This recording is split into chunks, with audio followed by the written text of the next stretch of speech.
On parle souvent de guerre commerciale, de conflit militaire, mais il y a une guerre bien plus silencieuse qui se joue en ce moment même. Une guerre dont l'arme principale, elle tient sur le bout du doigt. C'est la guerre des semi-conducteurs entre la Chine et les États-Unis.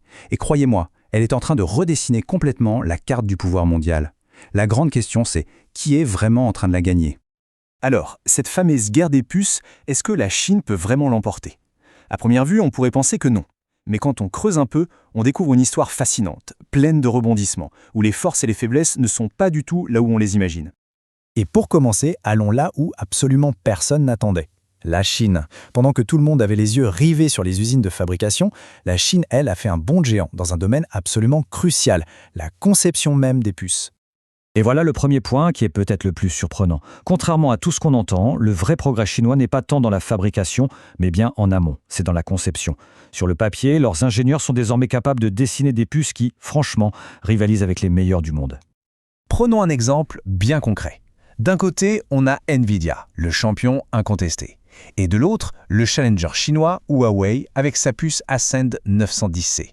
Alors oui, Nvidia garde une longueur d'avance en termes de performance et d'efficacité. Mais la vraie surprise, c'est que sur le plan de la conception pure, l'écart s'est réduit à une vitesse folle. Huawei n'est plus du tout dans le rétroviseur, il est quasiment à côté. Et attention, ce n'est pas juste une vague impression, c'est ce que dit un analyste de chez Alpine Macro, Noah Ramos. Il affirme que Huawei a, je cite, presque nivelé le terrain de jeu. Vous imaginez? Ces mots sont lourds de sens. Ça veut dire que la hiérarchie qu'on pensait gravée dans le marbre est en train de vaciller. Bon, les plans sont excellents, on a compris. Mais alors, où est le problème? C'est là qu'on arrive à l'autre face de la pièce, l'obstacle colossal. Un mur qui semble presque infranchissable, auquel la Chine est confrontée. C'est la question qui tue, n'est-ce pas? Avoir le meilleur plan d'architecte du monde, ça ne sert à rien si on n'a que des truelles et des marteaux pour construire un gratte-ciel. Eh bien, c'est exactement le défi de la Chine. Le mot-clé à retenir, c'est lithographie. C'est une technique d'une complexité inouïe. Pour vous donner une idée, c'est un peu comme essayer de dessiner le plan détaillé d'une ville entière sur une tête d'épingle. Voilà le niveau de précision dont on parle. Et voilà, on y est, le cœur du problème. Cette précision extrême, elle demande une technologie bien particulière, la lithographie EUV. Et cette technologie, la Chine ne la maîtrise pas. C'est son talent d'Achille. Le mur technologique qui l'empêche de transformer ses super designs en plus physiques de dernière génération. Cette phrase, elle résume parfaitement le paradoxe chinois. Ils ont le savoir-faire pour concevoir une Formule 1, mais leurs usines n'ont les outils que pour construire, disons, de très bonnes voitures de tourisme. Le design le plus brillant du monde reste une simple idée sur un ordinateur s'il n'y a pas l'usine pour le fabriquer.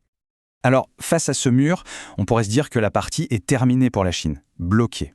Mais c'est là que leur stratégie devient absolument fascinante. Ils ont trouvé un moyen, non pas de franchir le mur, mais de le contourner.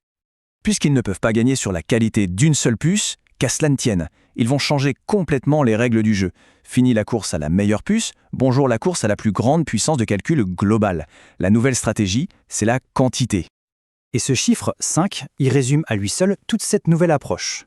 Pour chaque système de pointe que Nvidia peut construire, Huawei en déploie un qui utilise 5 fois plus de ses propres puces pour arriver au final à la même puissance de calcul. Et le résultat, quand on le regarde comme ça, est assez frappant. Oui, une seule puce Nvidia est bien plus puissante, mais un système Huawei, en utilisant 5 de ses puces, atteint une puissance de calcul totale équivalente. Ils n'ont pas escaladé le mur, ils ont juste construit un immense détour. C'est une approche de force brute, mais c'est incroyablement malin. Évidemment, une telle stratégie, cette force du nombre, ça ne vient pas sans contrepartie. Mettre 5 moteurs pour égaler la puissance d'un seul, ça a forcément des conséquences. Et ce coût, il est principalement énergétique. Pour atteindre la même performance, le système chinois consomme 50% d'électricité en plus. C'est une facture colossale. Dans la plupart des pays occidentaux, un tel modèle serait tout simplement non viable économiquement. Mais alors, comment la Chine peut-elle se le permettre? Eh bien, c'est là que sa structure unique fait toute la différence.